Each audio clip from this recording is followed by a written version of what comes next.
Best fighter you ever trained? Best fighter I ever trained. We're on my side, sorry. No, Yeah, back yeah. on my side. Most talented fighter I ever trained was Tyler Littrop. And Lofthouse?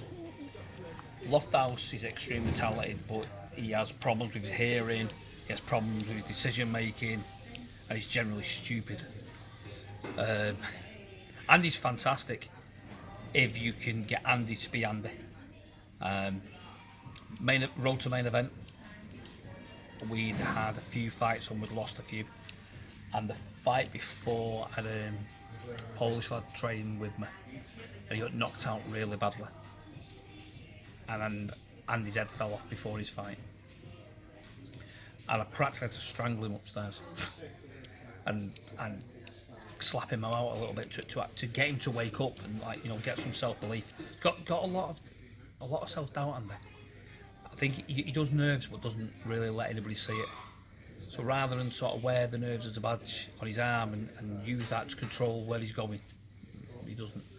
Subsequently, he went out and won the fight in the second round. Kid was open for spinning back kick.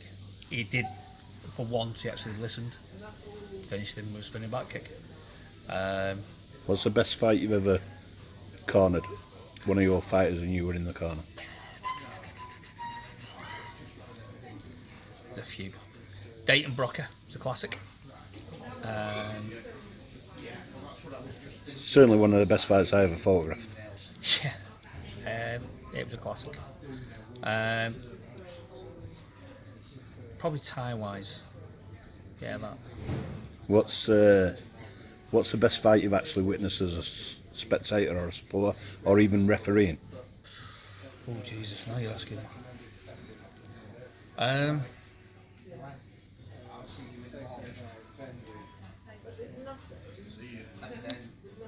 Liam Kalubin was pretty special. So because we promoted it.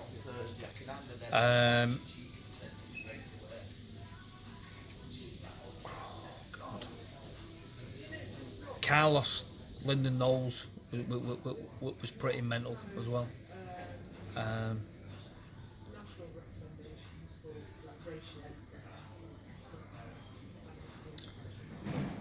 Who in your opinion is right up there, top of the game, instructing wise? How long is my arm? Northwest. Northwest, say. So you got Phillips. Shines his little bald head every day. But he's damn good at what he does. He's very clever, Darren. Very clever. We have this saying, it's a Darren thing. Phillips is good. Love him or hate him, Phillips is good. And in the south?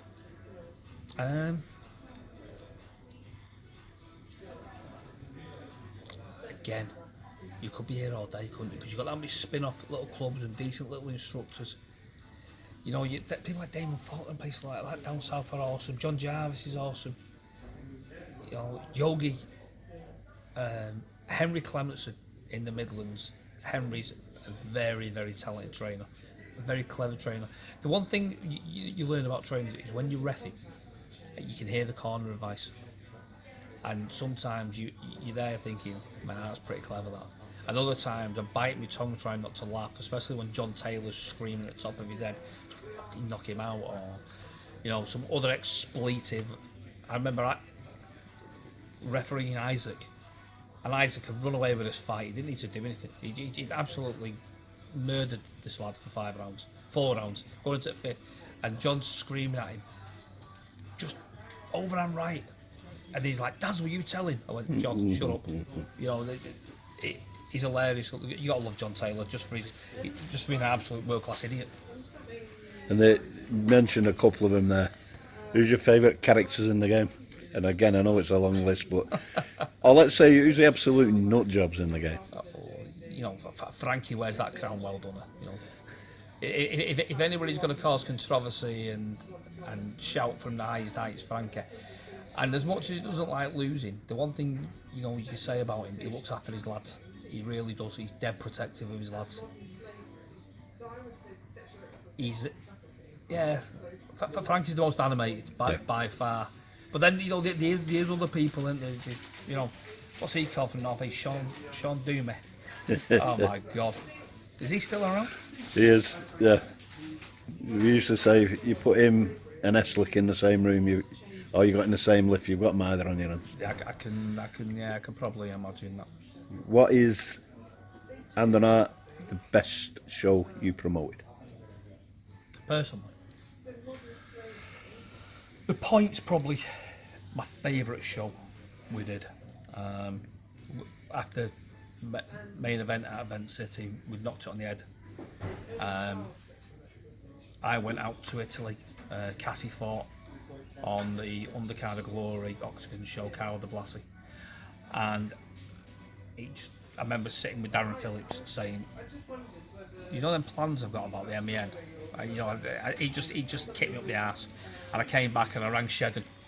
And Phil was looking for his own venues to go and promote, and we went and sat down and had a coffee, and he was like, I said, "Look, I know you're looking at venues, and I'm looking at venues.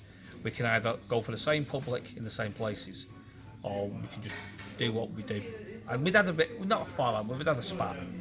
Anyway, we kissed and made up. I tickled his belly, he tickled my belly, and we went and sat Phillips down. Listened to Phillips go, no, okay then. And the three of us, we then went to The Point, and we weren't sure about the room because it was long and narrow. Again, we sold it out, and the venue hadn't taken into consideration tables, and it was packed. With a fish tank above it. And then you had obviously the observation place above it, and that was packed. It was crazy. It was the first time we'd ever done T-shirts for a show as well, and the band Sportswear lads did the T-shirts and sold about 190 T-shirts or some crazy number of T-shirts. And we couldn't believe it. Absolutely brilliant. And I'll finish up with, has Daz Morris got any regrets? I've got loads of regrets. I've got any Thai boxing regrets. Thai boxing regrets. Yeah, we'll not talk about the big house and other things and things like that. I'll be till Jalemba, mate. I mean, if you listen to the rumours about me, that float around the Thai boxing circle, I think I'm responsible for the weapons of mass destruction in Iraq, and I think somehow related to Adolf Hitler, according to some people's take on me. It's fairly funny. I think I've done very well to get inside the Strange Ways or wherever this setting is, Yeah, well, because that's where you're at now. Apparently so. Have I got any Thai boxing regrets?